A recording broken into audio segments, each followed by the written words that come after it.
রেললাইনের উপর পা ছড়িয়ে বসে আছে রূপা, আর চাচি তাকে খুব মেরেছে। চেলাকার দিয়ে মারের এই দাগ এখনও রূপার পুরো শরীরে ভেসে আছে। সকালবেলা মার খেয়ে বাড়ি ছেড়েছিল রূপা। ইচ্ছে ছিল রেল লাইনে ট্রেনে নিজে শুয়ে পড়বে, কিন্তু সারাদিন অন্তত 4-5টা ট্রেন এলো গেল।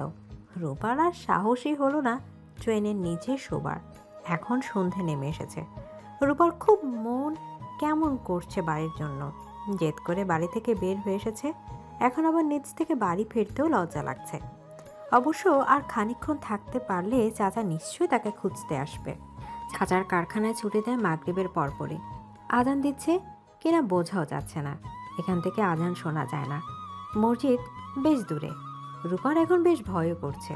সবাই বলে এই দিকটা বেশি ভালো না, জিন ভূতের রাস্তা না। রূপা উঠে দাঁড়ায়। এভাবে অন্ধকারে বসে থাকা যাচ্ছে না। খিদেটাও জানান দিচ্ছে। আজ সারাদিনে চাচির মার ছাড়া তো কপালে কিছুই জোটেনি। এখানে বসে ভূতের হাতে আর খিদে মরার চেয়ে বাড়ি গিয়ে চাচি 2-4টা গালমন্দ হজম করা সহজ। রূপার বয়স 13। সদ্য কৈশোরে পদার্পণ করা মেয়েটির বাবা মারা গেছেন তার 5 বছর বয়সে। এরপর মায়ের আবার বিয়ে হয়ে গেছে।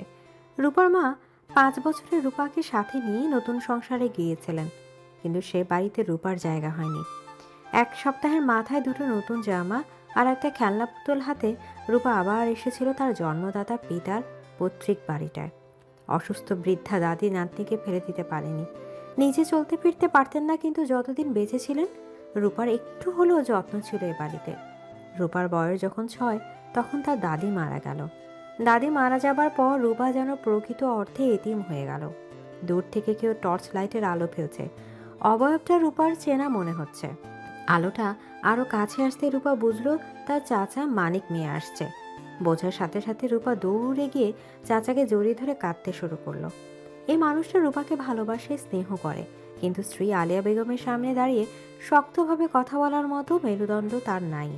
এজন্য লুকিয়ে লুকিয়ে যতটা সম্ভব ভাতিজের খেয়াল রাখেন তিনি। চাচার হাত ধরে রূপা বাড়ি যেতে লাগলো। নবাব নন্দিনী রে খুঁজে পাইছো? উদ্ধার করছো আমারে? বান্দির ঘরের বান্দি দেমাক দেখাইয়া চইলা গেল, আবার কোন মুখে ফিরল? মায়ে যেমন বেসাইস্তা, মাইয়াও হইছে এমন। আমি বইলা রাখতাছি নয়নের বাপ, এই বান্দি একদিন তোমার মুখে চুনকালি মাখাইব। আলেয়া, হইছে, একদিনের জন্য যথেষ্ট হয়েছে। বাদ দাও, ছোট মানুষ। ছোট মানুষ কারে কও তুমি?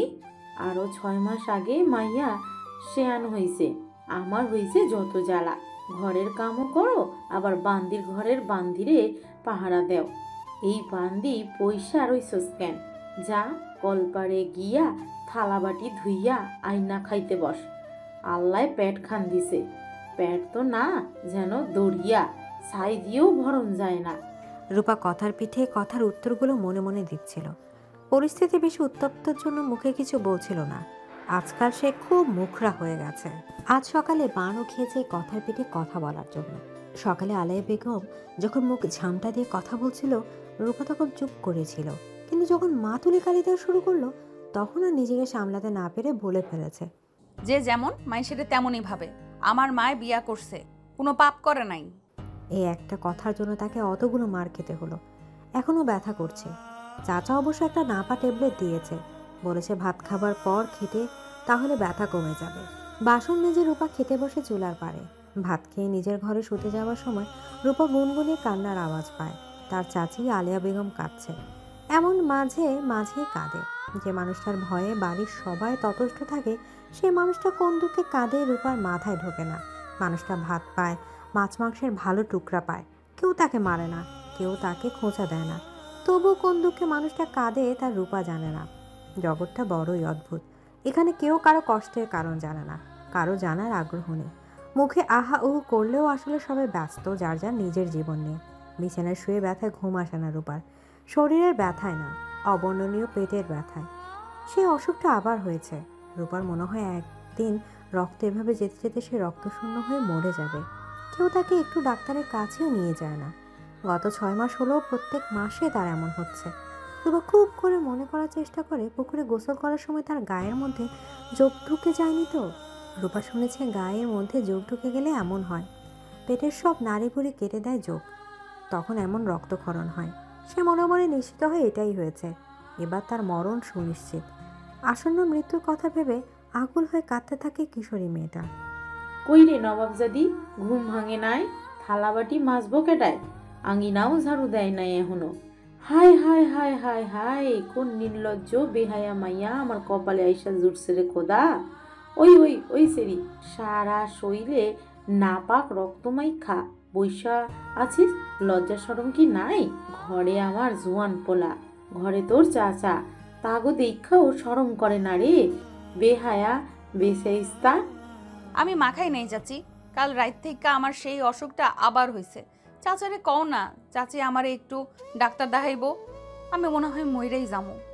তুই মরবি না, তুই আমগরে মারবি রে বেশায়স্তা।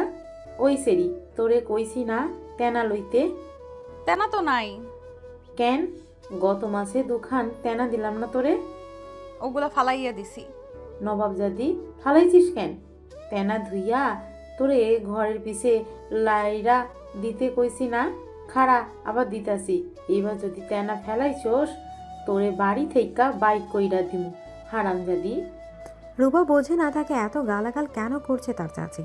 কাপড়ে ময়লা টুকরোতে ফেলেছে সে, যে কি খুব অন্যায় হয়ে গেছে। ঘর থেকে দুইটা ছেঁড়া শাড়ির টুকরো নিয়ে সে রূপার হাতে দেয় আলেয়া বেগম। তারপর বলে, অক্ষণ পুকুরে গিয়া ডুব দিয়ে আয়, কেউ দেখনের আগে। এই কয়দিন ভরে গিয়া ডুব দিবি, কারণ নজরে যেন না পড়ে। এমন কইরা তেনা ধুইয়া মেলবি, মনে যেন থাকে কথা খান। রূপা কথা না বাড়িয়ে গোসল করতে পুকুরে যায়। পুকুর পাড়ে নিপা আপা বসে আছে। নিপা আপা রূপার বড় চাচার মেয়ে। ছোট চাচি আলেয়া বেগম যত মুখরাই হোক তাকে অন্তত ঘরে ঠাঁই দিয়েছে। বড় চাচার উঠানেও পা দেওয়ার সাহস হয় না রূপার। গালাগালি বা মারের ভয় না। তার বড় চাচি সুফিয়া বেগম পাগল, সারাক্ষণ শিকলে বেঁধে রাখা হয় তাকে। শিকলে বাঁধা থেকেও হুঙ্কার দেয়, কুকুরের মতো গড়গড় করতে থাকে। রূপর বড্ড ভয় করে, মনে হয় বড় চাচি সামনে পেলে তাকে খেয়ে ফেলবে। নিপা আপার মন সবসময় খারাপ থাকে। বিষণ্ণ মায়াবী একটা মুখ নিপা আপার। বয়স 20 বছর পার হয়ে গেছে বোধ হয়, কিন্তু মা পাগল, তার জন্য বিয়ে হচ্ছে না। অবশ্য মা পাগল হলো নিপা আপার দুই ভাই নাদের আর নাসিরের বউ পেতে সমস্যা হয়নি, কিন্তু নিপা আপার বিয়ে হচ্ছে না। কি জানি, হয়তো বিয়ে হচ্ছে না জন্য নিপা আপার মন এমন বিষণ্ণ থাকে, অথবা অন্য কিছুও হতে পারে। এই পুকুরটা তাদের পৈতৃক সম্পত্তি। দুই চাচার বাড়ির লোকজনই ব্যবহার করে। সময় করা আছে, সকাল থেকে 12টা পর্যন্ত মেয়েরা গোসল করে, আর 12টার পর থেকে ছেলেরা। নিপা রূপাকে রক্তে মাখামাখি থেকে জিজ্ঞেস করে, কিরে রূপা, তোর মাসিক হয়েছে? রূপা নিজেকে সামলাতে না পেরে তার মনের যত না বলা কথার ভয় যোগ সংক্রান্ত সব খুলে বলে নিপাকে, কাঁদতে কাঁদতে।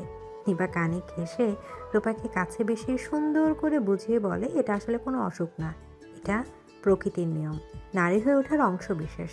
সব শুনে রূপা অবাক বিস্ময়ে বলে, আপা, এটা তোমারও হয়? নিপা মাথা নেড়ে বলে। হয়। রূপা আরও বিস্ময়ে বলে, চাচিরও হয়? নিপা হাসতে হাসতে বলে, চাচিরও হয়, যা ডুব দিয়ে। তারপর তাকে কিভাবে কাপড় ব্যবহার করলে জামাতে লাগবে না সেটাও শিখিয়ে দেয়। রূপার বুক থেকে একটা পাথর নেমে যায়। সে যে এখনই মারা যাচ্ছে না এটা ভেবে আনন্দে তার মন ভরে ওঠে। গোসল করে বাড়ি ফিরে ব্যথায় কোকাতে কোকাতে বাসন মাজতে যায় রূপা। তা দেখে আলিয়া বেগম মুখ কালো করে বলে, যা ঘরে গিয়া শুইয়া থাক, কাম করন লাগবো না, বেদনা কইমা গেলে আইস। কৃতজ্ঞতায় রূপার মন ভরে যায়। আজ তার ভালো দিন। নিপাপা জানালো সে কোনো অসুখে ভুগছে না। চাচি তাকে শুয়ে থাকার অনুমতি দিল। আজ নিশ্চয়ই ভালো কিছু হবে। দুপুরের পর রূপার পেট ব্যথা কমে যায়। চাচি ডাকার আগে নিচ থেকে রূপা উঠে ঘরের কাজকর্ম করতে শুরু করে দেয়, বড় মুচ্ছার সাথে। আজ তার কাজ করতেও ভালো লাগছে। সন্ধ্যায় রূপার চাচা মানিক মিয়া শনপাপড়ি নিয়ে ফিরলেন। শনপাপড়ি রূপার খুব পছন্দের সেই শনপাপড়ি থেকে রূপা বেশ খানিকটা ভাগ পেল। আজ সত্যি তার ভালো দিন। রাতে খাবার পর রূপা গভীর আনন্দ নিয়ে ঘুমোতে চলে গেল। দুদিন আগে নয়ন বাড়িতে এসেছে 1 মাস পর। নয়ন রূপার চাচাতো ভাই। বয়স 18 বছর। মুখে এখনো খুরনা লাগা নরম দাড়ি গোফের হালকা আস্তর। গায়ের রং শ্যামলা, লম্বা কিন্তু লিকলিকে গরম। জেলা শহরে কলেজে ভর্তি হয়েছে নয়ন এই বছরই। বাবা মায়ের একমাত্র সন্তান সে। আলেয়া বেগম কাকবন্ধা। একটা সন্তান জন্ম দেবার পর আর সন্তান জন্ম দিতে পারেননি তিনি। ডাক্তার, কবিরাজ, এমনকি জিনের চিকিৎসাও নিয়েছেন, কিন্তু আর গর্ভধারণ করা হয়নি তার। একমাত্র সন্তান নয়ন যেন তার নয়নেরই মণি, কিন্তু ছেলেটা বড্ড একরোখে। কেমন যেন নির্লিপ্ত ধরনের স্বভাব। মায়ের আদর ভালোবাসা তাকে তেমন ছোঁয় না, বরং খানিকটা বিরক্তি হয়। কথাবার্তাও খুব কম বলে, সারাক্ষণ গম্ভীর হয়ে থাকে। রূপা বড্ড ভয় পায় নয়নকে। তাকে দেখলে দৌড়ে পালায় সেখান থেকে। চুলার আগুনের তাপে আলেয়া বেগমের ফর্সা গালটা লালচে হয়ে উঠেছে। আজ তার অনেক রান্না বান্না করতে হচ্ছে। 5 কেজি গরুর মাংস রান্না করে পাতিলটা চুলা থেকে নামাতে গিয়ে হঠাৎ করেই কোমরে ব্যথা পেয়েছেন তিনি। তারপরও ব্যথা চেপে গজগজ করতে করতেই রান্না করছেন। রূপাকে অনেকক্ষণ আগে বলেছেন পোলাওয়ের চাল ঝেড়ে দিতে। মেয়েটা আচ্ছা বলে হারিয়েছে সেই কখন। বারন্ত মেয়ে। আলেয়া বেগম চেষ্টা করেন সারাক্ষণই তাকে চোখে চোখে রাখতে, কিন্তু সম্ভব হয় কই? মেয়েটা চোখের নিমেষে কখন যে কোথায় চলে যায় টেরও পান না তিনি। আজকাল রূপাকে দেখলে তার বুকের মধ্যে চাপ ধরা ব্যথা হয়। এই বয়সটা বড্ড ভয়ঙ্কর। এই বয়সের মেয়েদের উপর শত শত শকুনের চোখ লেগে থাকে। কখন কোন বিপদ হয় কে জানে। কত সাবধানে তাকে রাখতো তার মা, তারপরও নিজেকে রক্ষা করতে পেরেছিলেন কই তিনি? দুপুরবেলা খেলতে গিয়েছিলেন, এমন সময় মুখে গামছা বেঁধে 4 জন তাকে ধরে নিয়ে গিয়েছিল। ইস, কি অবর্ণনীয় কষ্ট। আলেয়া বেগম কাঁদতে শুরু করেন। এই স্মৃতি যতবার তার মনে হয় ততবার নিজেকে নোংরা লাগে তার। মনে হয় মরে গেলে ভালো হতো সেদিনই। পুরো বিষয়টা আলেয়া বেগমের পরিবার নিঃশব্দে চেপে গিয়েছিল। বিচার চাইলেও বিচার পাওয়া যায় না দেশে। সে দেশের বিচার না চেয়ে চেপে রাখাটাই হয়তো তাদের কাছে যুক্তিযুক্ত মনে হয়েছিল। এই ঘটনার মাস ছয়েক পর সম্পূর্ণ সত্য গোপন করে আলেয়া বেগমের বিয়ে হয়ে যায় মানিক মিয়ার সাথে। বিয়ের পর এখন পর্যন্ত বহুবার মানিক মিয়াকে কথাগুলো বলতে চেয়েছেন, কিন্তু তিনি পারেননি। হয়তো সংসার হারানোর ভয়ে, হয়তো নিজেকে স্বামীর চোখে ছোট হতে দেখার অপমান সহ্য করতে না পারার ভয়ে। নিজের ভেতরে এই রাগ জেদ সব একসাথে বেরিয়ে আসে পরিবারের বাকিদের উপর। মেয়ে সন্তান তার 2 চোখের বিষ। মেয়ে মানে অনিশ্চিত জীবন, মেয়ে মানে বাবা মায়ের অতিরিক্ত দায়িত্ব। এজন্য বাপ মা মরা রূপাকে সহজভাবে নিতে পারেননি তিনি কখনোই। তাকে তো তার বাবা মা নিরাপত্তা দিতে পারেনি, তাহলে সে কিভাবে পারবে রূপাকে নিরাপত্তা দিতে? রূপা তার মানসিক চাপের কারণ, তার ভেতরের ভয়ের কারণ। শুধু একটা মানুষের উপরই আলেয়া বেগমের প্রবল ভালোবাসা, তার সন্তান নয়ন।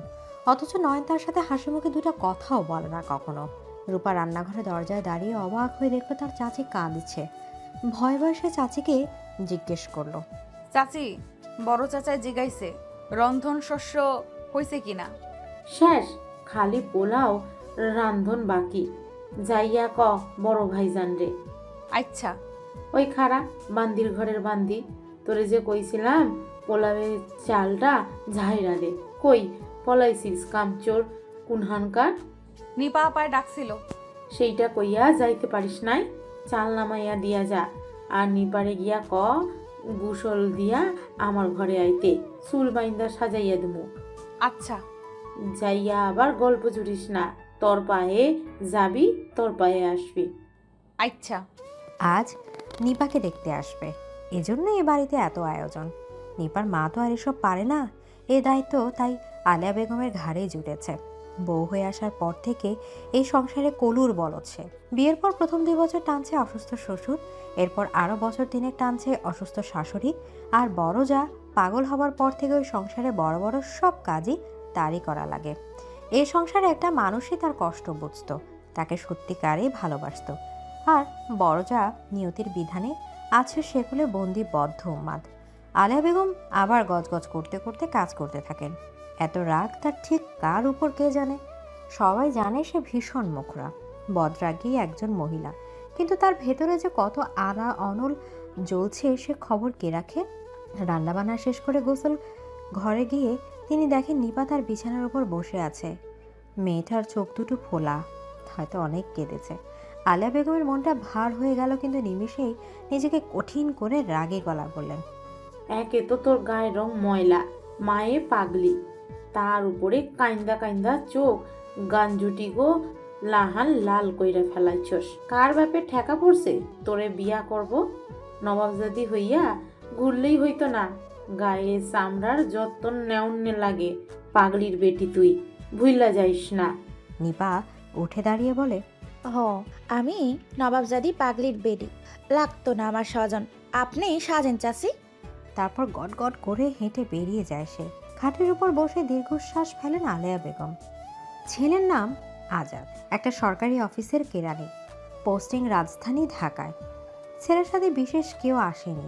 নিপার বাবা প্রচুর আয়োজন করেছিলেন, কিন্তু দেখা গেল ছেলে আর কয়েকজন বন্ধু আর একজন মুরব্বী গোছের মানুষ নিয়ে চলে এসেছে। পাত্রপক্ষ আসার আগেই নিপার মা সুফিয়া বেগমকে বাড়ি থেকে সরিয়ে ফেলা হয়েছে।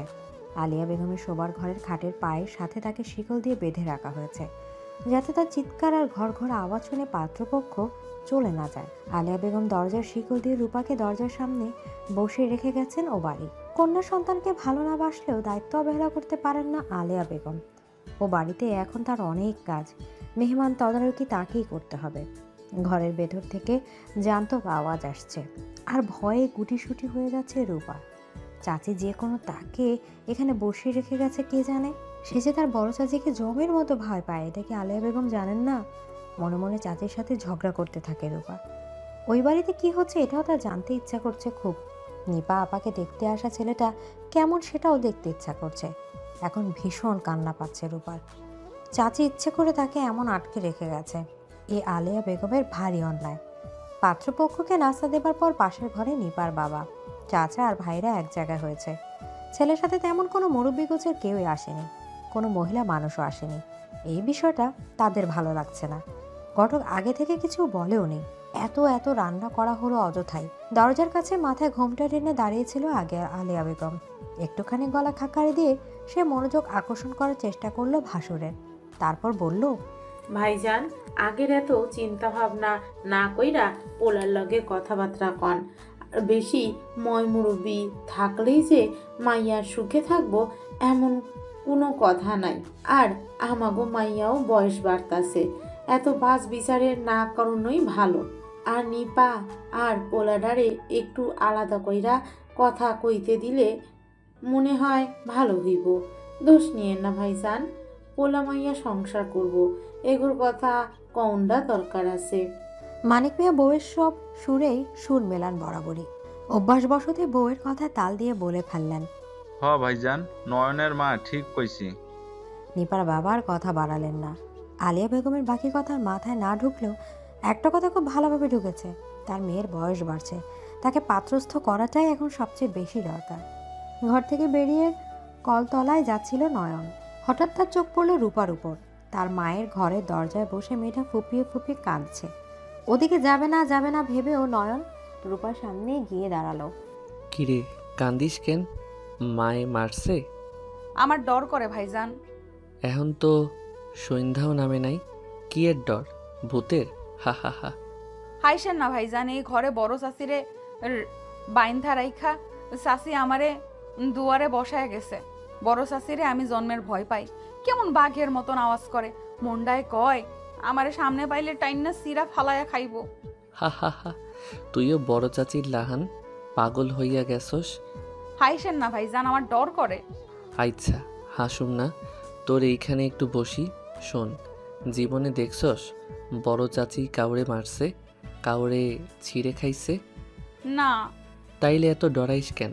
মানুষটা পাগল, চিল্লাপাল্লা করে, তয় তার অন্তরটা সুস্থ মানুষের চাইতে বহুত খাঁটি। আয়, তোরে একখান জিনিস দেখাই। নয়ন ঘরের দরজা খুলে ঘরে ঢুকে। পেছনে ভয়ে চুপসে দাঁড়িয়ে থাকা রূপা। নয়ন হাঁটু গেড়ে সুফিয়া বেগমের কাছে বসে। তারপর সুফিয়া বেগমের রুক্ষ ময়লা চুলে হাত বুলিয়ে দেয় পরম মমতায়। তার গালে পিঠে হাত বোলায়। সুফিয়া বেগম চেঁচামেচি থামিয়ে একদম চুপ হয়ে যায়। নয়ন তার বড় চাচির মাথায় হাত বুলাতে বুলাতে জিজ্ঞেস করে, চাচি, আমারে চিনছেন? আমি কে কন্ত? আব্বা। নয়ন তাকে শান্ত করে ঘুম পাড়িয়ে দেয়। তারপর ঘর থেকে বেরিয়ে আসে। রূপা তখনও ঘরেই দাঁড়িয়ে আছে অবাক বিস্ময়ে। নয়ন ওর হাত ধরে টেনে বাইরে নিয়ে আসে। হঠাৎ অদ্ভুত এক অনুভূতি হয় রূপার। কেমন যেন পুরো শরীরে বিদ্যুৎ চমকে ওঠে। ভীষণ লজ্জা লাগে তার। লজ্জার গালগুলো লাল হয়ে যায়। নয়নের দিকে তাকাতেও ভীষণ লজ্জা লাগছে তার। নয়নের অবশ্য সেদিকে কোনো খেয়াল নেই। সে নিজের মনে বলতে থাকে, দেখলি তো, বড় চাচিরে ভয় পাওয়ার কিচ্ছু নাই, মানুষটা ভালোবাসার কাঙাল। ভালোবাসার কাঙ্গাল কথাটা বারবার করে কানে বাজতে থাকে রূপার। এমন কেন হচ্ছে ওর বুঝে উঠতে পারে না। সদ্য কৈশোরে পা দেয়া অবুঝ মেয়েটি। পাত্রপক্ষে নিপাকে খুব পছন্দ হয়েছে। আজাদ সরাসরি নিপার বাবা গাজী মিয়াকে বলল, অনেকদিন থেকেই মেয়ে দেখছি, আমি অনাথ, এর জন্য অনেকে মেয়ে দেয় না, আর অনেকে কম বয়সী মেয়েকে পাত্রী হিসেবে বসিয়ে দেয়। আমি লেখাপড়া শিখেছি অনেক কষ্টে।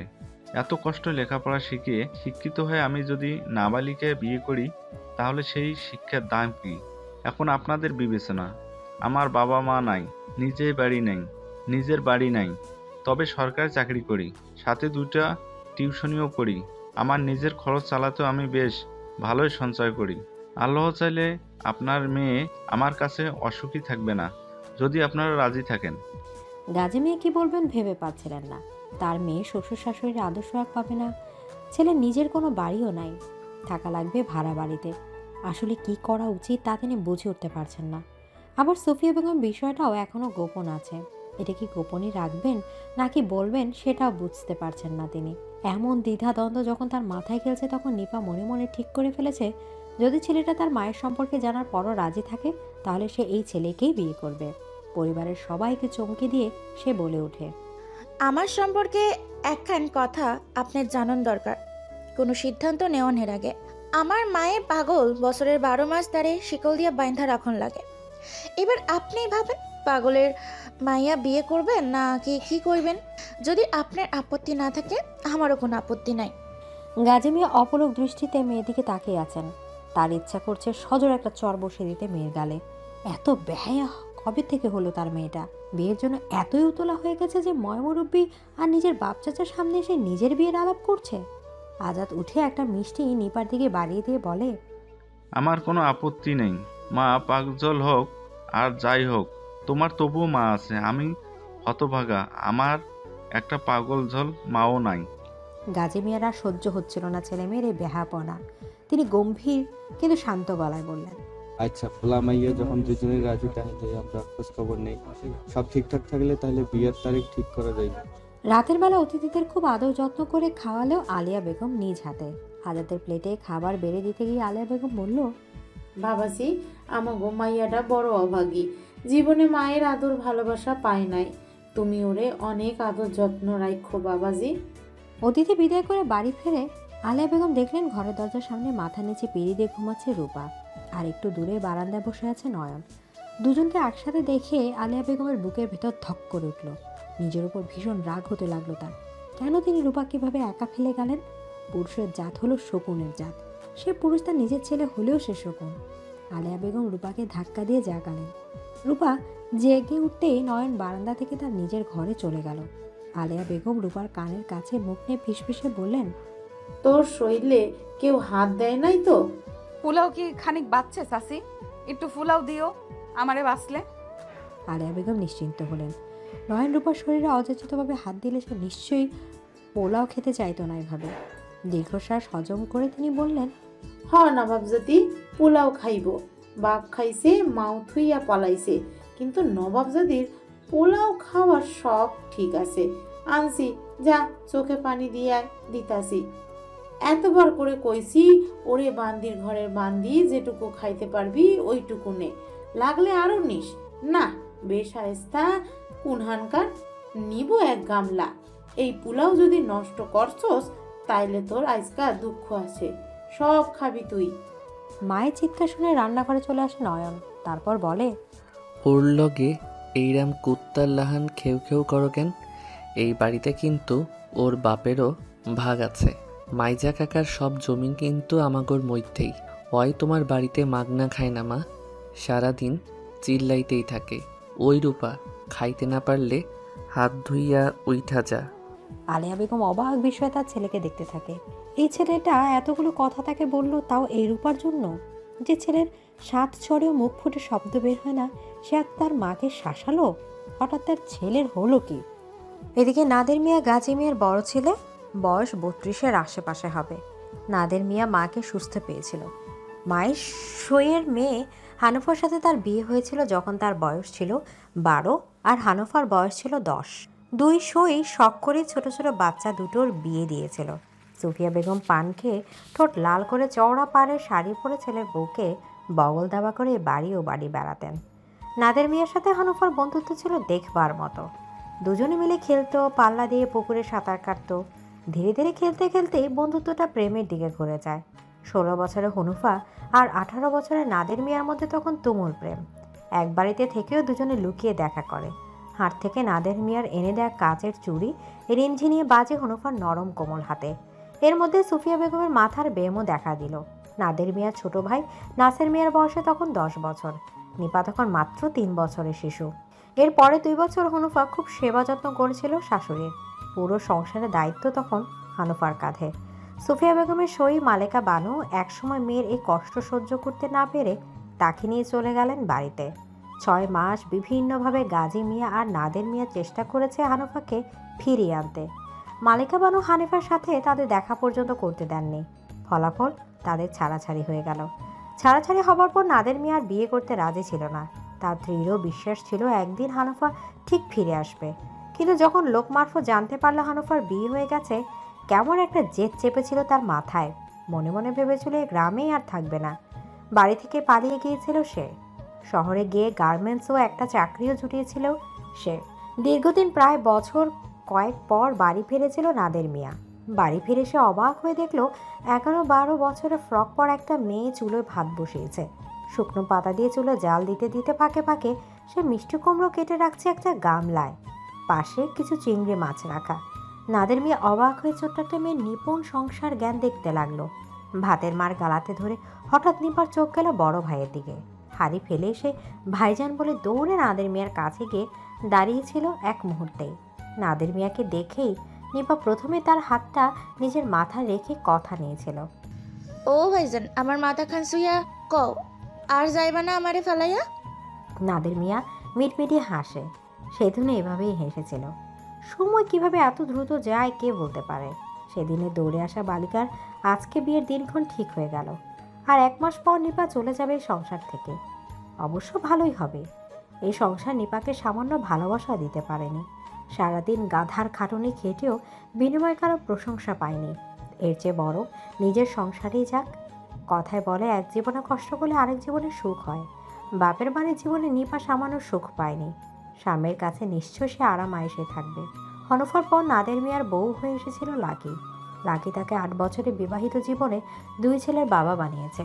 কিন্তু এর চেয়ে বেশি কিছু তার কাছে পাওয়া যায়নি। মাসের মধ্যে 20 দিন সে বাপের বাড়িতে থাকে। দাদি পাগলে ছুতো ধরে ছেলে দুটোকেও তাদের নানি বাড়িতেই রেখেছে। অথচ তাদের পাগল দাদি তাদের চোখে হারায়। আদর করতে চায়, কাছে ডাকে। বাচ্চা দুটো মায়ের মতো হয়েছে। এরাও কখনো তাদের দাদির কাছে আসে না, খানিকটা ভয়ে খানিকটা ঘৃণায়। হানুফা জীবন থেকে চলে যাবার পর নাদের মিয়া জীবনে সেই অপূর্ণতাটা লাকি কোনোদিনও পূরণ করতে পারেনি, হয়তো চেষ্টাও করেনি। আজ বিয়ের দিনক্ষণ ঠিক হবে এই উপলক্ষে নাদের মিয়ার ছেলে দুটো এ বাড়িতে এসেছে। দাদিকে ভালো না বাসলেও ফুফুর প্রতি তাদের ভালোবাসাটা টের পাওয়া যায়। নিপা বারান্দায় বসে ছেলে দুটোকে গল্প শোনাচ্ছে। বড় ভালো লাগছে দেখতে। লাকির এসব কখনো ভালো লাগেনি। ভালো লাগবেই বা কেন? শ্বশুরবাড়ি একটা মেয়ে আসে স্বামীর হাত ধরে, সেই স্বামী তাকে কখনো ভালোবাসেনি, আপন করেনি। সে তো কম চেষ্টা করেনি। শুধু শরীরের ভালোবাসা দিয়ে যে নারীর হৃদয়ে তৃপ্তি মেটে না, এই জগতের কজন পুরুষ সেটা বোঝে? দিনগুলো খুব মধুর কাটছে নিপা। আজাদ তাকে রোজ অফিস থেকে ফেরার সময় মোবাইলে কল দেয়। সাদা কালো নোকিয়া মোবাইলটাও আজাদই কিনে দিয়েছে। অবশ্য একটা অসুবিধা হয় নিপার, বাড়িতে নেটওয়ার্ক ভালো না, কথা বলার জন্য পুকুর পাড়ে যেতে হয়। আজাদ ফোন দেয় সন্ধ্যা 7টা থেকে 7:30টার মধ্যে। এই সময় একা পুকুর পাড়ে গেলে তার বাবা খুব রাগ করে। নিপাকে সরাসরি না বললেও আকার ইঙ্গিতে সে কথা বেশ কয়েকবারই বলেছেন তিনি। নিপা ঝামেলা চায় না, তাই কয়েকদিন ধরে সে সন্ধ্যায় রূপাকে সাথে নিয়ে পুকুর পাড়ে যায়। এতেও অবশ্য সমস্যা, আলেয়া চাচিও কম গজগজ করে না, তবে রূপা খুব আগ্রহ করে আসে। নিপা লাজুক গলায় আজাদের সাথে কথা বলে আর সে এদিক ওদিক তাকানোর ভান করে গো গ্রাসে তাদের কথা শুনে। রূপার এত ভালো লাগে শুনতে। নিপা প্রথম 2 দিন রূপার সামনে কথা বলতে অস্বস্তি লাগলেও এখন আর লাগে না। সারাদিনই একবারই মানুষটাকে পায় সে। এই সময়টা সে নষ্ট করতে চায় না।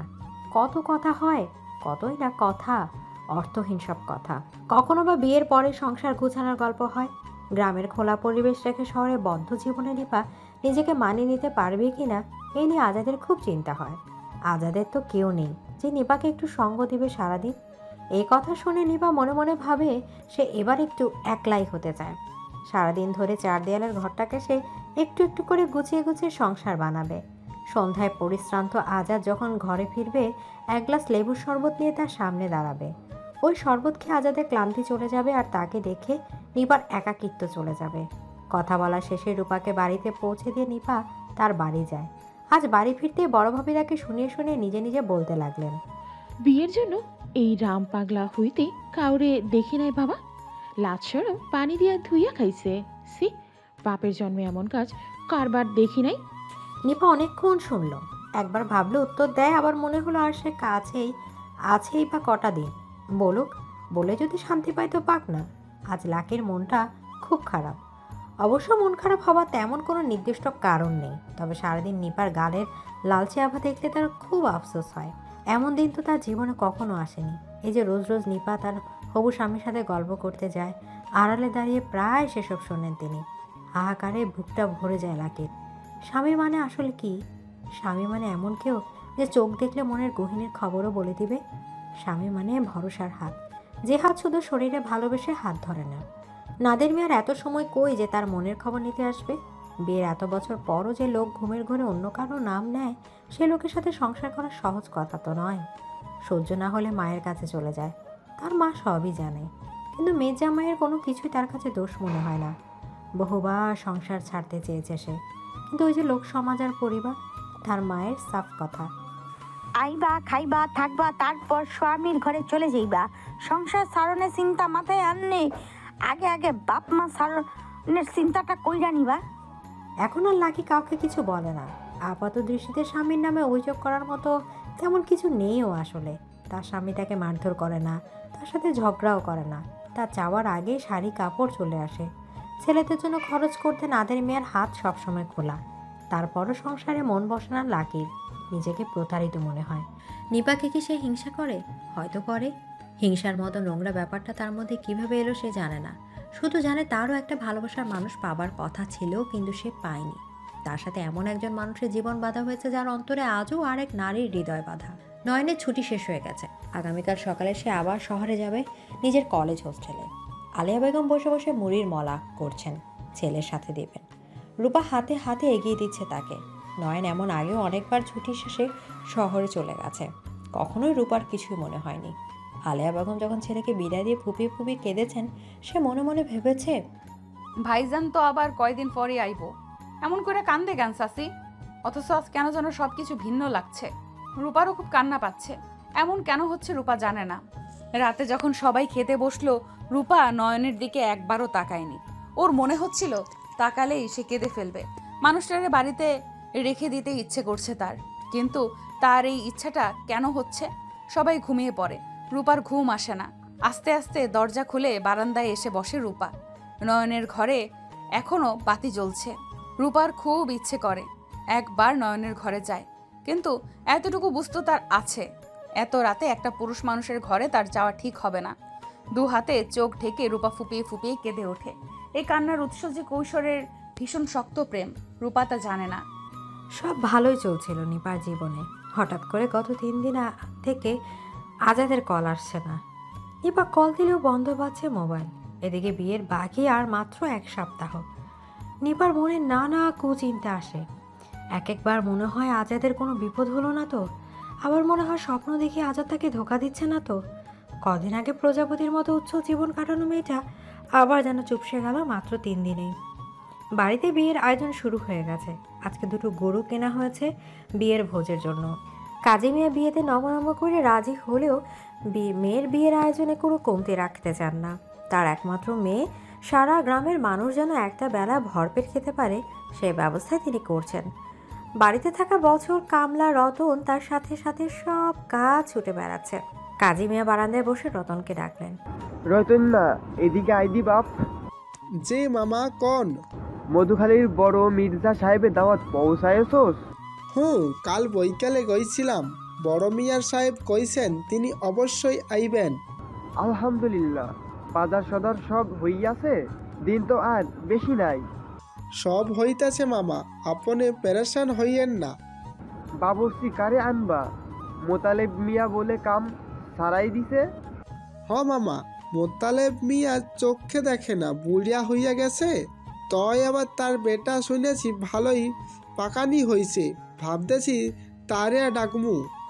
ভালো মনে করলে তারেই ডাকো, তোর উপর আমার বিশ্বাস আছে রে রতন্যা। মামা বড় মামির কি করবেন কিছু ভাবছেন? বিয়ার দিন ঝামেলা পাইকানা অসুবিধা হইয়া যাইব। কয়েকদিন ধরিয়া বড় মামির চিল্লা বাড়ছে। এই দেখেন অনহে চিল্লাইতেছে। দেখি ব্যবস্থা কিছু করমনে। নিপার মেয়ের আজ বোধহয় শরীর বেশি ভালো না, সকাল থেকে চিৎকার করছে। কাজী মিয়া তার ঘরের বন্ধ দরজার সামনে কতক্ষণ দাঁড়ালেন, তারপর দরজায় তালা খুলে ঘরে ঢুকলেন। বউটা মাটিতে শুয়ে গড় গড় আওয়াজ করছিল। কুকুরের মতো। কেউ বোধহয় পানি খেতে দিয়েছিল, সেই পানি মেঝেতে পড়ে কাদা হয়ে গেছে। নিপার মা সেই কাদায় হাত দিয়েছিল বোধহয়, তার মুখে চুলেও কাদা লেগে আছে। গাজী মিয়া বউয়ের সামনে সহসা আসেন না। বউটার এই অবস্থার জন্য ভেতরে ভেতরে নিজেকে দায়ী করেন তিনি। নিপার জন্মের আগে 6 বার গর্ভপাত হয়েছিল তার, কোনোটাই 3 মাসের, কোনোটা 5 মাসে। তিনি স্বামীকে অনেক অনুরোধ করেছিলেন, বলেছিলেন 2টা ছেলে তো আছে, আর বাচ্চা না নেই। গাজী মিয়ার এক কথা ছিল, এখানকার মাইয়া না হলে ঘরের শোভা হয় না, এখানকার মাইয়া আমার লাগবই। এরপর নিপার জন্ম হলো ঠিকই, কিন্তু বউটা আর স্বাভাবিক থাকলো না। অনেকে বলেছিল শহরে নিয়ে তাকে ডাক্তার দেখাতে। গাজী মিয়া ভেবেছিল ঠিক হয়ে যাবে, আবার শহরে নেওয়ার ঝামেলা তো কম না।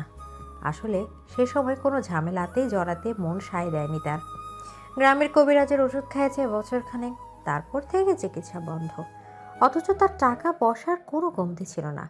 এখন তার মনে হচ্ছে তিনি বড্ড বেশি অন্যায় করে ফেলেছেন নিপার মায়ের সাথে। স্ত্রীর মাথার কাছে বসে তার মাথায় হাত বুলাতে বুলাতে বলেন, আমার নিপার বিয়া ঠিক হইয়াছে বউ, ওর বিয়াটা মিটটা গেলেই তোমারে আমি শহরের বড় ডাক্তারের কাছে নিয়ে যাইমুনি বউ। স্বামীকে দেখে অটোসাটো হয়ে বসে পাগলি বউটা, তারপর মাথার কাপড় তুলে নিয়ে বলে। গাজী মিয়া জবাব দিতে গিয়ে হঠাৎ খেয়াল করেন তার বউয়ের হাতে শক্ত করে ধরা একটা বটি। তার চোখে মুখে কেমন ভয়ঙ্কর হাসি। উত্তর না দিয়ে তিনি ঘর থেকে ছুটে বের হন। তার পাগল বউটির হাতে বটি কিভাবে পৌঁছালো কে জানে। ঘরের দরজা কোনো মতে তালা দিয়ে চিৎকার করে ডাকতে থাকেন, ওরে রতন্যা, তোর বড় মামির হাতের বটি। বন্ধ ঘরের ওপার থেকে একটা বিভৎস হাসির শব্দ আসতে থাকে। শ্বশুরের চিৎকার শুনে ঘরে বসে বসে ঘামছে লাকি। মনে হচ্ছে তার জীবনটা এবার বের হয়ে যাবে। শাশুড়ির কাছে বটি পৌঁছানোর কাজটা সেই করেছিল। গতকাল তার শাশুড়িকে যখন সে ভাত দিতে যায়, তখন উনি বলেছিলেন, আম্মাজি এখান বডি লাগতো, হাত পায়ের নখটি বড় হইয়া গেছে, ওইগুলো কাটতাম। লাকি ঝামেলা এড়াতে বটি দিয়েছে, পাগল মহিলার সাথে ভেজালে যেতে চায়নি। অথবা বটি তার হাতে গেলে কি বিপদ হতে পারে এই চিন্তাটা করা জরুরি মনে করেনি সে। এখন কেউ যদি জানতে পারে এই কাজ সে করেছে, তাহলে সর্বনাশ হয়ে যাবে। নাদের মিয়া আজ গঞ্জে যায়নি, রাত থেকে তার জ্বর ভাব। একটা দিন বিশ্রাম নিতে এখনো বিছানায় শুয়ে আছে সে। লাকি চোখের আতঙ্ক আর দৃষ্টি এড়ায় না। লাকির হাত দুটো ধরে নাদের মিয়া বলে ওঠে, আম্মারে তুমি দিছো বটে। লাকি এক ঝটকায় স্বামীর হাত ছেড়ে জবাব দেয়, আবার ঠেকা পড়ছে না। আপনার মায়েরে আমি বটি দিতে যাবো কোন দুঃখে? আপনি আমার এমন কথা কইতে পারলেন, অক্ষর আমি বাপের বাড়ি চলে যাবো। যেই সংসারের মান নেই সেই সংসারে লাকি থাকবো না। নাদের মিয়া পাশ পেরে শুয়ে পড়েন। তার বউ 2 দিন পর পর নাই কথার ছুতা ধরে বাপের বাড়ি চলে যায়। এটা থেকে সে অভ্যস্ত, কখনো বাধা দেয় না সে। যার যেখানে ভালো লাগবে থাকবে, যাবে। থাকতে না চাইলে তো আর কাউকে আটকে রাখা যায় না। মানুষ তো আর খাঁচার পাখি না। তবে এবার যেন একটু শক্ত হলেন নাদির মিয়া, গম্ভীর গলায় বলল, নিপার বিয়া শেষ হইলে কই যাইবা যাইও, এখন তোমার কোথাও যাওন চলবো না, যাও নিজের কামে যাও। লাকি অবাক, ভালোবাসায় স্বামীর পিঠের দিকে তাকিয়ে থাকে, তার মুখ অপর পাশে ফেরানো। এই প্রথম তার স্বামী তাকে অধিকার নিয়ে বলল যাওয়া যাবে না, তার সে যেভাবেই হোক। সুফিয়া বেগমের হাত থেকে বটি অবশেষে উদ্ধার করা হয়েছে। নাদের মিয়া অনেক কষ্টে বুঝিয়ে সুঝিয়ে মায়ের হাত থেকে বটি উদ্ধারের কাজটা করেছে। তবে তার আগেই নিজের হাত পায়ের আঙুলগুলো ক্ষত বিক্ষত করে ফেলেছেন তিনি। নাদের মিয়া পরম যত্নে মায়ের হাত পায়ের আঙুলে মলম লাগিয়ে ব্যান্ডেজ করে দিয়েছে। লাকি খুব ভয় পেয়েছিল, তবে নাদের মিয়া লাকির ব্যাপারে কাউকে কিছু বলেনি। স্বামী তার সম্মান রক্ষা করতে পুরো ব্যাপারটা চেপে গেছে। এই বোধটা লাকির হৃদয় ছুঁয়ে গেছে। বিয়ের এত বছর তার মনে হচ্ছে হয়তো চেষ্টা করলে স্বামীর মনে জায়গা করে নেওয়াটা সম্ভব হবে। বিকেলের দিকে বাড়ি এসে পৌঁছালো নাসির মিয়া। সঙ্গে তার বউ জহুরা আর 4 বছরের ছোট্ট মেয়ে জুনি। নাসির মিয়া তার পরিবার নিয়ে থাকে ঢাকা শহরে। সেখানে একটা কোম্পানিতে ছোটখাটো চাকরি করে। গাজী মিয়ার খুব অমত ছিল ছেলে ঢাকায় গিয়ে অন্যের কাজ করবে, কিন্তু নাসির মিয়াকে আটকে রাখতে পারেননি তিনি। বাপ ছেলেদের এজন্য কথাবার্তা বন্ধের মতো ভাব। বাচ্চে একে অন্যের সাথে কথা বলেন তারা যদি প্রয়োজন হয়। এজন্য নাসির মিয়া বাড়িতে আসে খুবই কম, কিন্তু একমাত্র বোনের বিয়েতে তো আর না এসে থাকা যায় না। নাসির মিয়া অবশ্য শহরে জীবন ভালোই আছে, একরকমের বাসা, ছোট্ট সংসার, হিসেব করে চলা জীবন। তারপরও সেখানে অহেতুক কোনো ঝামেলা নেই। জুনিকে স্কুলে দিবে, ভালোভাবে লেখাপড়া করিয়ে মানুষ বানাবে, এই এখন নাসির মিয়া চিন্তা। অসুস্থ পাগল মাঠার জন্য খারাপ লাগে না তা নয়, কিন্তু সেই খারাপ লাগাটাও সাময়িক। জহুরা জুনি ছাড়া কেউ তার চিন্তার জগতে বেশিক্ষণ থাকতে পারে না। বউ মেয়েকে বাড়ি রেখে গ্রামের বন্ধুদের সাথে দেখা করতে বেরিয়ে পড়ে নাসির। জহুরা বিয়ের পর এই দ্বিতীয়বার আসলো শ্বশুর বাড়িতে। এ বাড়ির কাউকে এসে ভালোভাবে চেনে না, মুখ চেনে সবার এ পর্যন্তই। উঠান পেরিয়ে বারান্দায় বাচ্চা আর ব্যাগ নিয়ে অনেকক্ষণ বসে আছে জহুরা।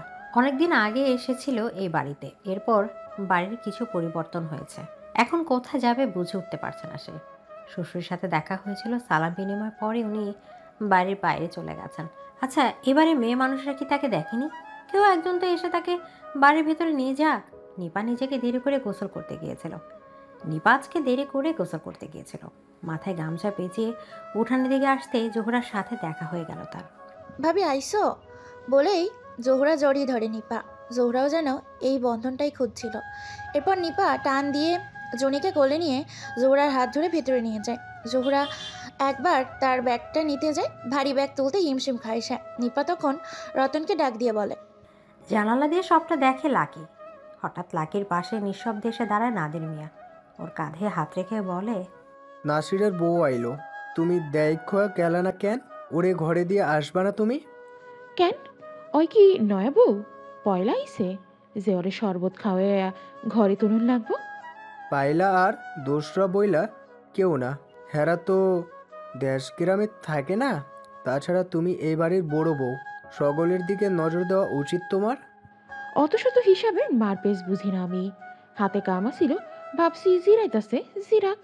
এইসবের দিকে একটু খেয়াল রাখো বউ। নিপা চইলা যাওয়ানোর পর এই সংসারের জিম্মা তোমার একলার কাঁধে পড়বো।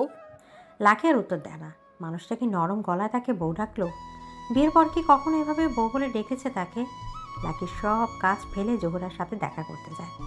আসলে এই সংসারকে কোনোদিনও আপন করেনি সে। দোষ কিছুটা বোধ হয় তারও আছে। রাতের বেলা ভিন্ন চিত্র দেখা গেল। এই বাড়িতে যা কখনোই দেখেনি কেউ। জুনিকে কোলে বসে গল্প বলে বলে ভাত খাওয়াচ্ছে লাকি, আর লাকির 2 ছেলে জোহরার কোলে মাথা দিয়ে শুয়ে শহরের গল্প শুনছে।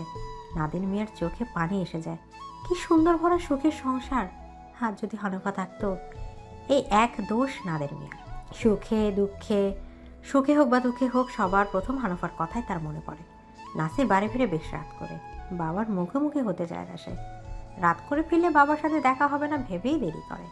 উঠানে পা দিতেই নাসিরের দেখে তার বাবা বারান্দার চেয়ারে বসে আছে। মাথা নিচু করে চুপচাপ চলে যেতে চেষ্টা করে সে, কিন্তু গাজী মিয়া আদ্র কণ্ঠে বলে ওঠেন, বাবা নাসির আইসো।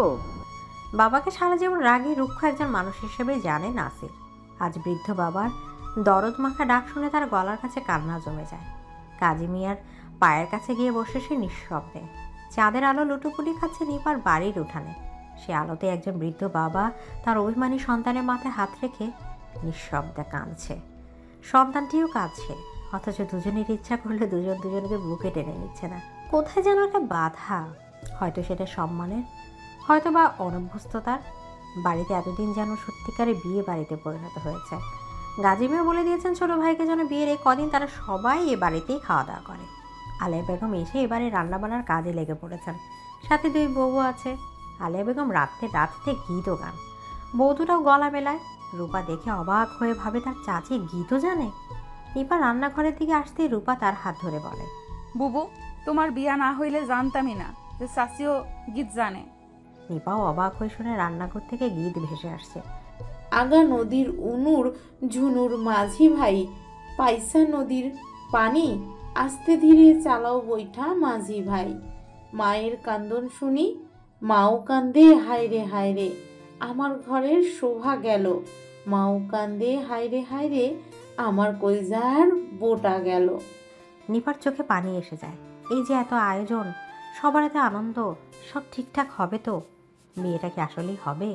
নিপার গায়ে হলুদ পর্ব হয়ে গেল বেশ ঘটা করে। একমাত্র মেয়ের বিয়েতে কোনো কমতি রাখতে চান না গাজী মিয়া। গ্রামের সব বৌজিরা মিলে গীত গাইতে গাইতে হলুদ বাটাবাটি করে ফেলল। বালার গায়ে আছে দরদি, তাই বাটিবে হলদি। বালার ভাউজি আছে দরদি, তাই বাটিবে হলদি। বালার বঞ্জি আছে দরদি, তাই বাটিবে হলদি। সেই হলুদ ডলে ডলে দা লাগিয়ে দিল সব ভাবিরা মিলে নিপার গায়ে। বিকেলে হলো কাদা খেলা। উঠানে পানি ঢেলে কাদা করে সে কাদার মধ্যে বৌজিরা একে অপরকে মাখিয়ে পুরো ভূত বানিয়ে দিল। রূপা পড়েছে বিপদে। ছোটদের সাথে সে মিশে মজা পায় না, আবার বড়রা তাকে দোলে দেয় না। আবার নয়নের কাছ থেকে খবর এসেছে আলেয়া চাচি যখন লতা ভাবিকে বলেছিল তখন সে শুনেছে নয়নের কোনো একটা পরীক্ষা হবে, এই জন্য বিয়েতে সে আসতে পারবে না। রূপা কত আগ্রহ নিয়ে বসেছিল অপেক্ষায়। নয়ন আসবে না শুনে পুকুর পাড়ে বসে কতক্ষণ কান্নাও করেছে সে। এই যে কাদা খেলা হলো, বৌজি খেলা শেষে সবাই পুকুরে নেমেছে। এখন কাদায় গড়াগড়ি খাচ্ছে বাচ্চা কাচ্চা দল, অথচ রূপা জুনিকে কোলে নিয়ে বারান্দায় বসে শুধু দেখছে। বাচ্চাদের সাথে কাদার গড়াগড়ি খাবার কোনো ইচ্ছে তার হচ্ছে না। অবশ্য জুনির বেশ আগ্রহ হচ্ছে, কিন্তু ওর মায়ের করা নিষেধ কাদায় নামা যাবে না। অগত্যা জুনি মন খারাপ করে রূপার গলা জড়িয়ে বসে আছে। সন্ধ্যায় ঘটক সাহেব আসলেন। নাদের আর নাসির মিলে বেশ আপ্যায়ন করে বসালেন ঘটককে। সব খবর জানতে চাইলেন ওদিকে। ঘটক সাহেব শুধু মাথা নাড়িয়ে নিতান্ত অনিচ্ছায় উত্তর দিলেন। গাজী মিয়ার সাথে তার খুব জরুরি কথা আছে জানালেন। গাজী মিয়া গিয়েছিলেন গঞ্জে।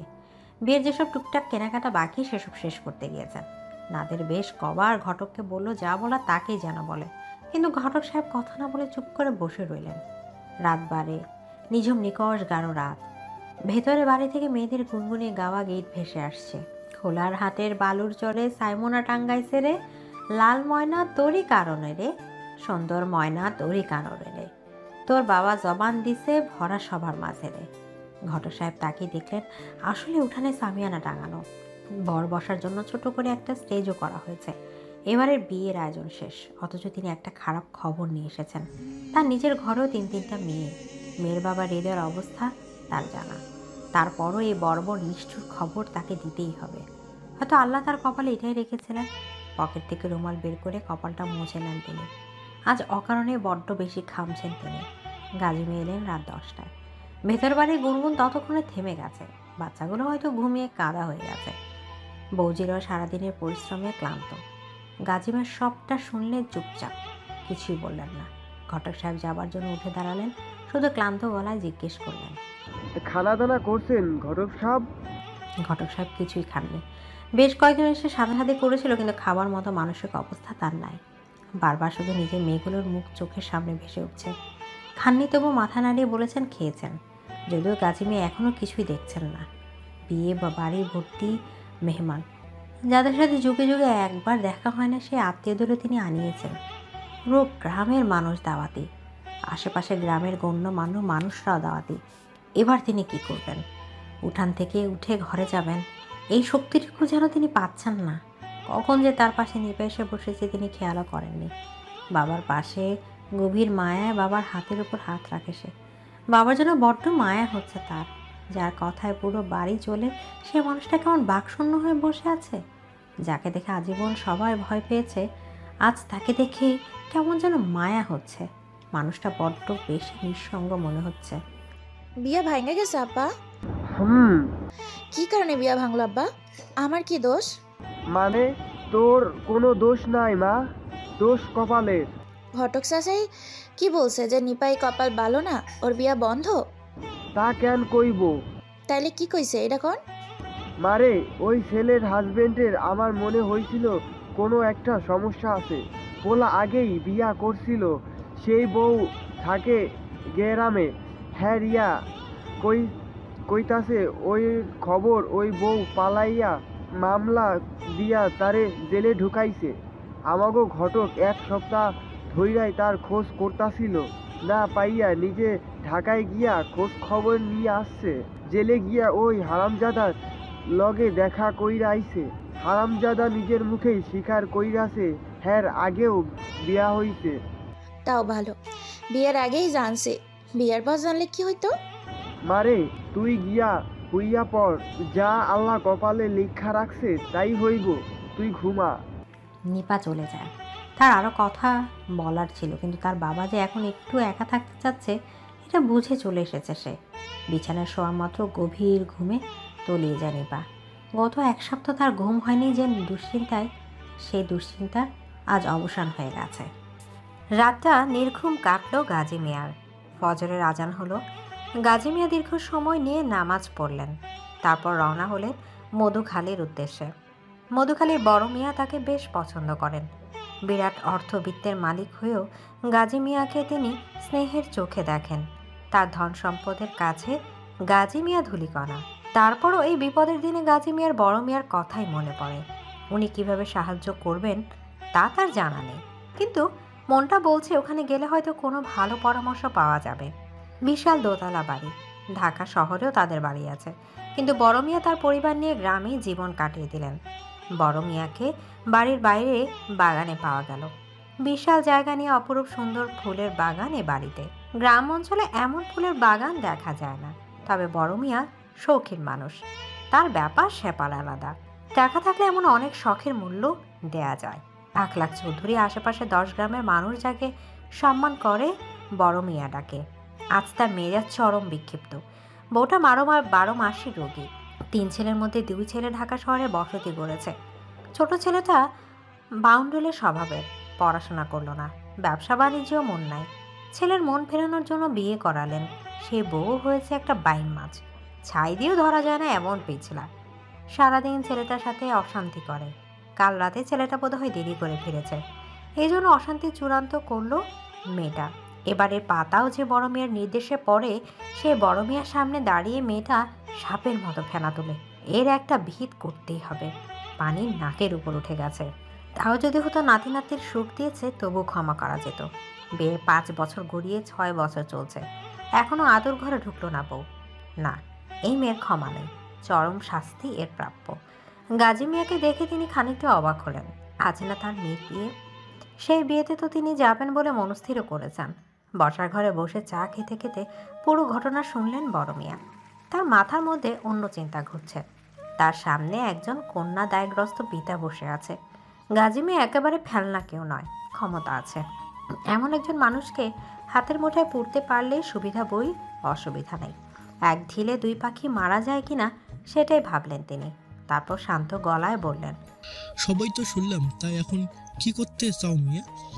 বুদ্ধি পরামর্শ কইতাইছে তো আইলার বড় মিয়া সাহেব। এমনই আমার পরিবারের পাগল। আজ মাইয়াডার বিয়া হইব না, এই খবর রাষ্ট্র হইলে এই মাইয়া নিজের হাতেই বিষ দেওয়া ছাড়া আমার গতি থাকবো না। তোমার আমি বড়ই স্নেহ করি। তোমার এইরকম বিপদ দেখা আমার দিলে ব্যথা লাগতেছে। আমার কাছে একখান প্রস্তাব আছে, তুমি ভাইবা দেখতে পারো। কি প্রস্তাব বড় মিয়া সাহেব? আপনি যা বলেন আমি তাতেই রাজি। খালি আমার মাইয়াডারে একটা গতি হোক। বড় দুঃখী মাইয়া আমার।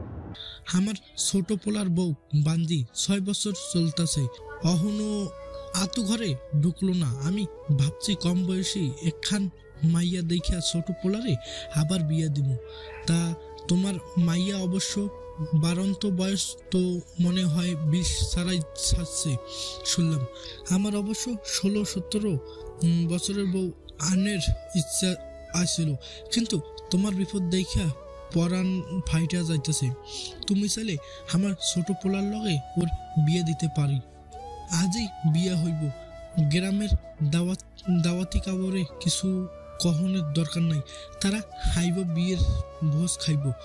তোমার মানও থাকবো, ভাইবা দেখো।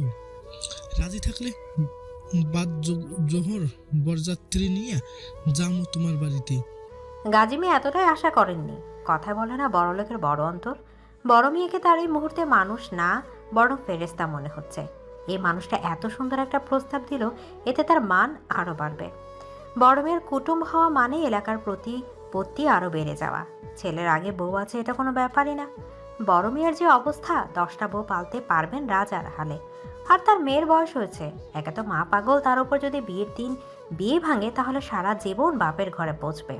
এর চেয়ে ভালো বড় মেয়ের ছেলের বউ হয়ে আসুক, সম্মানও থাকবে আর খেয়ে পরে মেয়েটার সুখে থাকবে। গাজী মিয়া মুখে তেলতেলে হাসি এনে বিগলিত ভঙ্গিতে বললেন, আপনারে যা বলবেন। বাড়িতে বিয়ের রান্না বান্না চলছে, সারা বাড়িতে লোকজন ছুটোছুটি করছে। গাজী মিয়া নিজে পাগানির পাশে চেয়ার নিয়ে বসে রান্নার তদারকি করছেন, বারবার এটা সেটা বলছেন।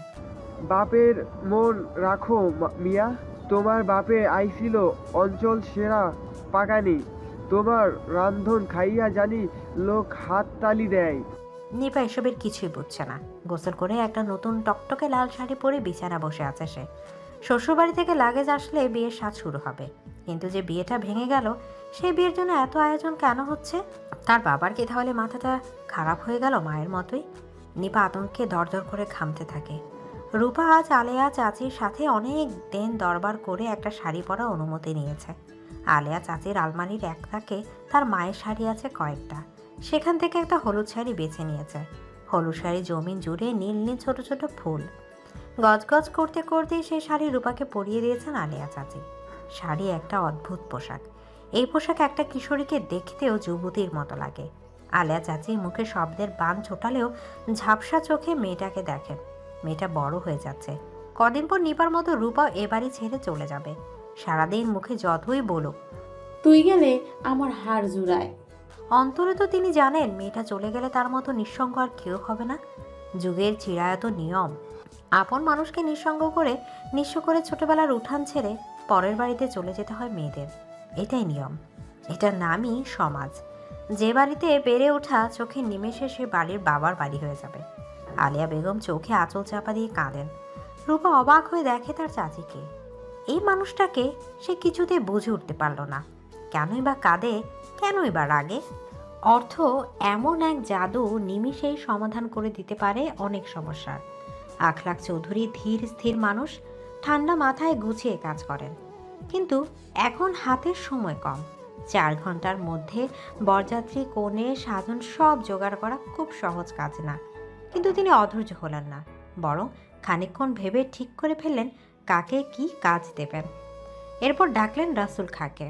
রাসুল খাঁ তার ছায়া, তার ডান হাত, তার সাথে সাথে সবসময় থাকে। রোবটের মতো মুখ বন্ধ করে মালিকের সব হুকুম তালিম করাই তার কাজ। সে কাজ ন্যায় অন্যায় যাই হোক তাতে কিছু আসে যায় না।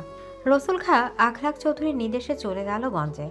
সময় স্বল্পতার শহরে পাঠালেন না তাকে বড় মিয়া, তবে বলে দিলেন গঞ্জের সবচেয়ে উৎকৃষ্ট জিনিসগুলোই যেন কনের সাজনে আসে, এবং তার সর্বোচ্চ 2 ঘন্টার মধ্যে।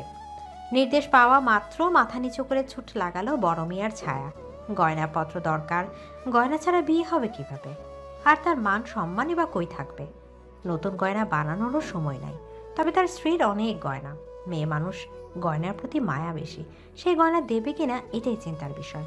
হঠাৎ কি একটা মনে করে ছোট বৌমাকে ডাকলেন তিনি।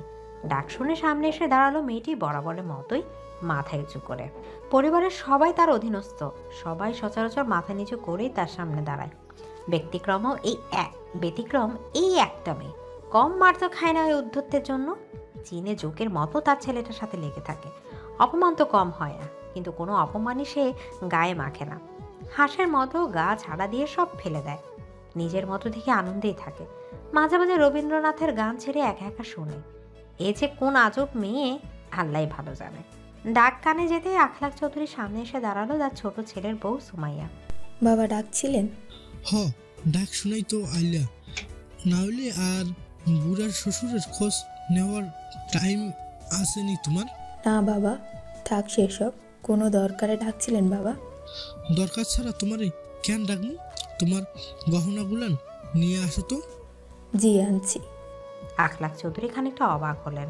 এত সহজে কাজ আদায় হবে তিনি বোঝেননি। এ মেয়েটা কোন মাটি দিয়ে গড়া, গয়নাঘাটি বোঝে না নাকি? যাই হোক, এসব নিয়ে ভাবার অনেক অবকাশ পাওয়া যাবে। এখন সময় কম হাতে। আর গয়না দিয়েও এমন কোনো মহৎ কাজ করছে না সুমাইয়া। সব তো এ বাড়ি থেকেই দেয়া। বাবের বাড়ি থেকে 2টা সুতির শাড়ি ছাড়া তো কিছুই আনেনি। এমন না যে ওর বাবা গরিব মানুষ। পরে শুনেছেন এই পাজি মেয়েই তার বাবাকে বাধ্য করেছে যেন শ্বশুর বাড়িতে কিছু না দেওয়া হয়। সমাজে আখলাক চৌধুরীর একটা সুনাম আছে। যৌতুক চেয়ে সে সুনাম তো আর তিনি নষ্ট করতে পারেন না। সুমাইয়া গয়না এনে শ্বশুরের হাতে দিচ্ছিল, তখনই শীষ বাজাতে বাজাতে ঘরে ঢুকলো ইরফান, আখলাক চৌধুরীর ছোট ছেলে। বাবাকে এই সময় ঘরে বসে থাকতে দেখে একটু ঘাবড়ে গেল সে। বাবাকে একটু ভয় করে সে। তার কোনো কাজে কখনো বাধা দেয় না আখলাক চৌধুরী। এই যে কাজকর্ম করে না, তারপরও কিছু বলে না। তবুও কই যেন থেকে একটা ভয় আসে। বাবার সামনে তোতলানো ছাড়া একটা পুরো বাক্য বলতে পারে না সে। ছেলেকে দেখে গয়নাগুলো পাশে রাখতে রাখতে গম্ভীর গলায় তিনি বলেন, গাও গোসল ধুইয়া একখান নয়া পাঞ্জাবি পইরা চুপচাপ ঘরে বসে থাকো। নামাজের পর তোমার নিয়ে এখানে যাব, ঘরে থাইকা কোথাও যাইবা না। ইরফান কোনো রকমে জি বাবা। নামাজের ঘণ্টাখানেক পর 10 জন বরযাত্রী সহ আখলাক চৌধুরী ছেলেকে নিয়ে আসলেন বিয়ে করাতে। ইরফান তখনও ভাবছেন হয়তো বিয়ের দাওয়াতে এসেছেন সে। আর নিপা ওদিকে আশায় বুক বাঁধছে, হয়তো আজাদের নামে শোনা কথাগুলো মিথ্যা। হয়তো তার বাবা জাদুকরের মতো সব ঠিক করে ফেলেছে। হয়তো আজাদের সাথে তার বিয়ে হচ্ছে। বিয়ে বাড়িতে নিঃশব্দে হওয়া ফিসফিস তখনও নিপার কান পর্যন্ত পৌঁছায়নি। তখনও সে জানে না রান্নাঘরে, বাড়ির চারপাশে, এমনকি বাড়ির ভেতরেও সবার আলোচনার মূল বিষয় এখন একটাই, বর পাল্টাই গেছে। গাজিমা ভেবেছিলেন কেউ বুঝবে না বাড়ির লোক ছাড়া, কিন্তু স্বল্প সময়ের মধ্যেই সবাই জেনে গেল। সবাই নিজের মতো গল্প বানালো। সে গল্পে আরও লতা পাতা যুক্ত হলো। তবে সবটাই নীরবে, কারণ গাজী মিয়া বা বড় মিয়া কারোর সাথেই বিবাদের ফলাফল যে ভালো হবে না তা তারা জানে। যথাসময়ে বিয়ে হয়ে গেল। কাজী সাহেব যখন কনের সামনে এসে ছেলের বাবার নাম মোহরানা বলে সম্মতি চাইল, তখনই প্রথম ধাক্কাটা খেলো নিপা। তারপরও তাকে কবুল বলতে হলো। সামনে আত্মীয় স্বজন, বাবার অসহায় মুখ, উঠান ভর্তি দাওয়াতি মানুষজন। কবুল না বলে আর কি বা করতো নিপা? অপেক্ষা। কার জন্য অপেক্ষা করবে সে? যে মানুষটাকে ভালোবেসেছিল সে তো এখন জেলে বন্দি। যে মানুষটা তাকে মিথ্যা স্বপ্ন দেখাতো, আচ্ছা তার বাবাও তো তাকে ধোকায় দিল। মিথ্যে বলা আর সত্য গোপন কি সমান অপরাধের না? নিপা মনে হচ্ছিল জ্ঞান হারাবে। এত চাপ মাথার মধ্যে আর কতক্ষণ সহ্য করা যায়? জ্ঞান হারালেও তো কিছুক্ষণের জন্য মুক্তি মিলত। কিন্তু করুণাময় এতটাই করুণা তাকে করেননি, তাকে জীবিত রেখেছেন, সব গানে রেখেছেন। হয়তো এটাও করুণাময়ের কোনো পরীক্ষা।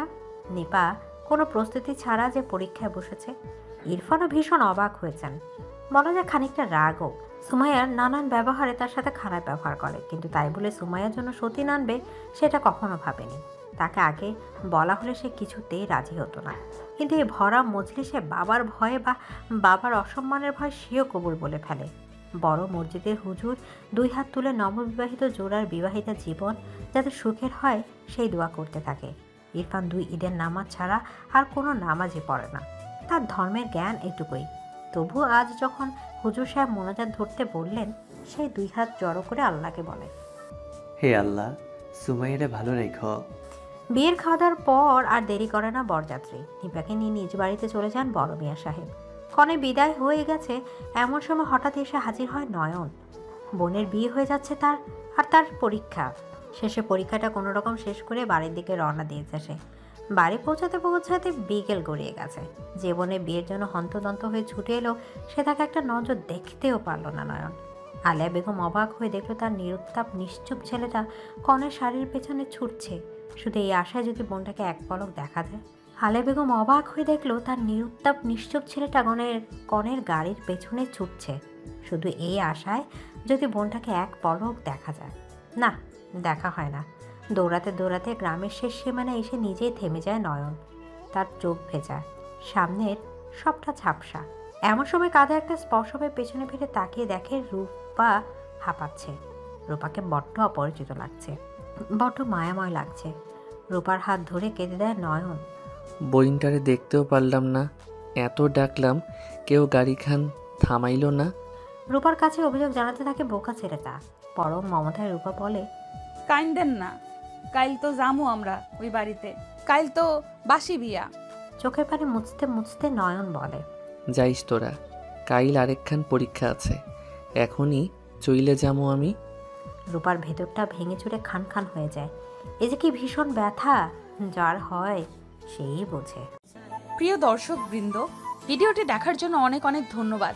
আমাদের এই ভিডিওটিতে একটি লাইক দিলে আর আমাদের এই ছোট্ট চ্যানেলটিকে সাবস্ক্রাইব করে আমাদেরকে সাপোর্ট করলে আমরা নতুন নতুন ভিডিও আপলোড করার অনুপ্রেরণা পাবো। আমাদের চ্যানেলটি সাবস্ক্রাইব করে আমাদের সাথে জুড়ে থাকুন এবং এইরকমই ভিডিও দেখতে থাকুন। ধন্যবাদ।